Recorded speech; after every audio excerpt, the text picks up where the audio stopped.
Hey guys, what is going on? This is ronin1011 back once again for ZFX TV. Now it's ZFX TV Network. We've been partnered. Hells yeah, brah! But I'm not here to talk about that right now. I'm here bringing you some more Battlefield 3 footage. And if you see up there in the corner, you see Timinator is now online, Timinator96. I want to give a shout out to my boy Timinator, aka Temps. Alright, he's another director slash Battlefield 3 player on ZTV network here. And so I just want to give him a shout out. Dude's awesome. Used to do graphics. He's working on his commentaries now. So I'm going to leave a link in the description so you can check out his stuff. He does also Modern Warfare 3, some Battlefield 3. Good stuff. Anyway, so this is again Danya Fortress, and we're playing. What are we playing? Conquest Assault, some crap like that. Anyway, this was a decent match. I went like 24 and 12 or something like that. I think I got second in the room at the time. But anyway, it wasn't a bad match. It was pretty decent. And but what I really want to talk to you guys about today, like it says in the description or the title, I should say, is freelancing. I want to talk to you guys about freelancing, especially all the younger guys that do graphics and animations and logo animations and stuff like that. All the guys in our network or out of the network, whatever. I just want to talk about freelancing. I have a bit of experience. I freelanced for 8 years professionally before going back to school to get a second degree and everything. And then I even did some freelancing while I was in school. So 8, 9, whatever it was. I freelanced for a long while. And I've done everything from Photoshop work, After Effects work, 3D animation, some logo animation. I've worked. That's all. I've done pre-production. I've done production as a cameraman. I've been a director. I've been a producer. I've done all the other stuff is post-production, editing, graphics, animation, 3D or otherwise. And so I basically have done it all. I've had 3 skit comedy shows. I had a T-shirt business. I had post-production business, all small businesses I made with some of the guys I graduated with, and but they didn't last. They were small businesses, and when you have 5 guys working on one thing, it's hard to do to run a business like that. But in any case, just wanted to give you guys some background information as to why I could qualify to give you guys some tips. So basically, what I want to start with now is getting into the freelance business. Sorry, I was watching the game footage. Getting into the freelance business. Okay, this video is going to be probably at least a 2-parter, and this first video, like I said, is going to be getting into the business. So essentially, starting your freelance business. Starting how do you start? Where would you start? I'm a new graphic artist, and I really want to try and make some money, or at least start to begin a career doing this. Sorry, I hit my mic. I wave my arms around a lot when I commentate. Actually, I should probably do like a face cam. Anyway, yeah, so that's what this video is. This is going to be part 1, and this part 1 is going to be the tips for actually starting to do the graphics and starting to try and find clients and really focusing on what you want to do. So guys, freelancing is really hard to do. It's a really hard business to not only break into but to maintain at any skill level, unless you have some really good contacts. I got lucky and I started freelancing because I met a guy that was an editor he taught editing at my college, and he wasn't even my teacher. I just started bugging him, and he saw my work, and he's like, "Hey, do you want to come work for me?" And I said, "Hell yeah!" And from then on out, I just kept getting job after job through contacts through him, and also because my work was good. I was good enough that he said, "Hey, I got this young kid that's I was like in my early 20s at the time, but he's like, I got this guy that does really good work. You want to use him?" So that's how I got work. So right off the bat, just to let you guys know, if you're good enough or even halfway decent, but you get a good contact, just one good contact that's in the business, that can really get you more jobs and more gigs in that field. Okay, but if to get to that point where you know someone or even get your first job and get your foot in the door, basically you need to have a skill set. Okay, you need to have a direction that you want to go. Don't just do like 7 different things. I do animation, editing, graphics. When you're starting off, it's kind of hard. Okay, so pick something. Editing, okay. I do editing and I do animation. Boom, stick with that. Editing is going to be really hard. You're going to find it really hard to get into the editing business if you're not already established, okay? Graphics is a little easier because you can go anywhere and do graphics for anybody, okay? So I'd stay away from the editing unless you have a degree and stuff and then you did all that. But a lot of you guys, don't really have degrees yet, or you do, I don't know. But editing's a really hard thing to get into. The graphics is a little easier. Animation, again, it's a very hard thing to get into. But if you're doing it for commercial use, then you might have a little bit easier time. But graphics are really the way to go. So if I'm going to give you a very specific example of a skill set. Okay, let's say you do Photoshop. We're gonna stick with Photoshop and After Effects, I'll say. Okay.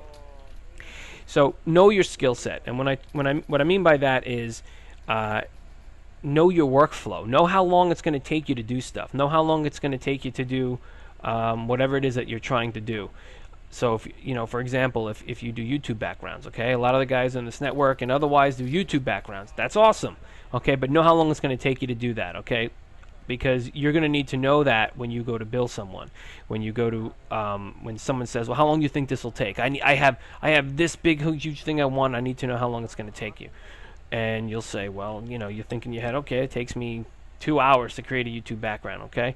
You're going to tell the guy, okay, it's going to take me 3 hours or something like that, okay? Because you always sound a little bit longer to give yourself some padding, okay? But I can get into that tip another time. So basically, you need to know your workflow within your skill set, okay? Have a really good idea about that.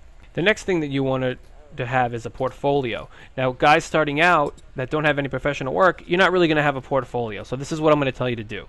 Okay, create a portfolio. A lot of you guys already have or started. I checked out a lot of the graphics guys, and you guys have like DeviantArt or blogs or stuff like that. That's great. That's great.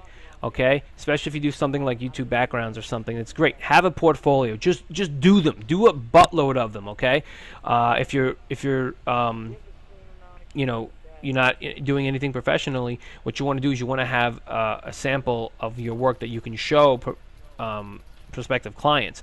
Not only that, you want to have a wide range of that. Don't just do one particular look. Do a different look. Do a different Surface Star, nice. Do a different type of look. Do different effects. Do all that type of stuff to show that you have diversity. So and also it gives clientele or prospective clientele an idea of different ideas, because a lot of times these clients will come and you'll sit down with them and they'll have no idea, or they'll have a vague idea of what they want, or they'll have a completely wrong idea of what they want, but they'll see something that you've done, A, B, or C, and they'll say, oh, I really like that one. I never even thought about that. So it's a good idea to have a portfolio, even if it's not any professional work. It's really good to have a portfolio so people get an idea of your work. And also, the next thing I want to talk about is, clientele. Like I said earlier, pick something that you want to do that you could do really well and that you could focus on. Okay, so once you focus, that really goes into like what kind of clients you want, what kind of clientele you're looking to do. So, or work for. So if you're going to do YouTube backgrounds, then it's going to be people on YouTube. Okay, but that's a little impersonal. You don't actually meet the people. It's over Skype or online or email, whatever. But if you're going broader into the bigger world, not just sitting in front of the computer talking to people, let's just say you want to do car ads, or you want to do something for your high school, like the yearbook, or print ads for your high school, or something like that. Or you want to do pizzeria ads or whatever. Pick someone local that you can maybe show you stuff to. I mean, that's what I did. When I was in high school, I used to go around to all the local people, real estate, pizzerias, stuff like that, and I would do like little things here and there.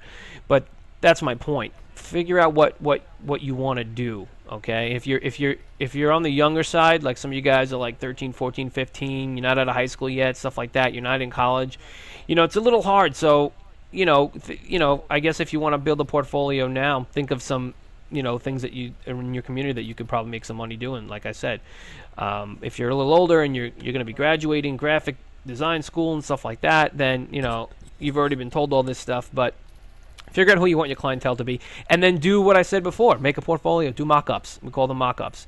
Do fake clients. Make fake logos, especially if guys do logo animations, 3D animations, Cinema 4D, 3D Max, whatever. Make logos. Okay, don't use someone else's logo though, because you'll get in trouble for that.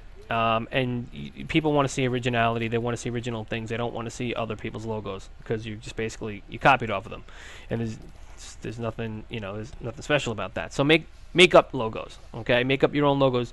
Let me amend that by saying sometimes it's okay to do a similar effect, because sometimes a client says, "Oh, I want my logo to look like so and so," and you say, "Well, you can't have your logo look like that, but I can make something that looks like that." You wouldn't actually say that. Well, if you knew the person really well, you could. I've actually known some like that. But most times, you can't really tell the client that, especially if it's a new client that you're just starting to work with. But they will say, "Hey, I want mine to look like this," or "Can I have my website to look like that?" or "Can I have my logo to be like this?" or "Can I have my YouTube background to be like that?" Yeah, they don't get it. They just want what they want, and it's your job to tell them what they really want. So basically, yeah, sometimes, maybe pick some of the like the cooler effects, or some of the more popular logo styles, stuff like that, and make your own version. Maybe what I would do is I would actually start by doing that exact effect, or as close as I can get, or find a way to do that. Then I'd make it my own. Then I'd tweak it, change it, and come up with my own style similar to that. Because if it looks similar, they'll be happy. Trust me. So it's a really good idea to have these, what I call mock-ups, in your portfolio. Again, diversity. Do varied amounts, of specific things. That way people can, again, see what your skills are, and you might like doing some things better than other things, Another good thing about having a portfolio of mock-ups is all the social media outlets we have now to promote yourself. So, you can have a YouTube channel where you can, do videos of your stuff. You can have blogs. You can do video blogs.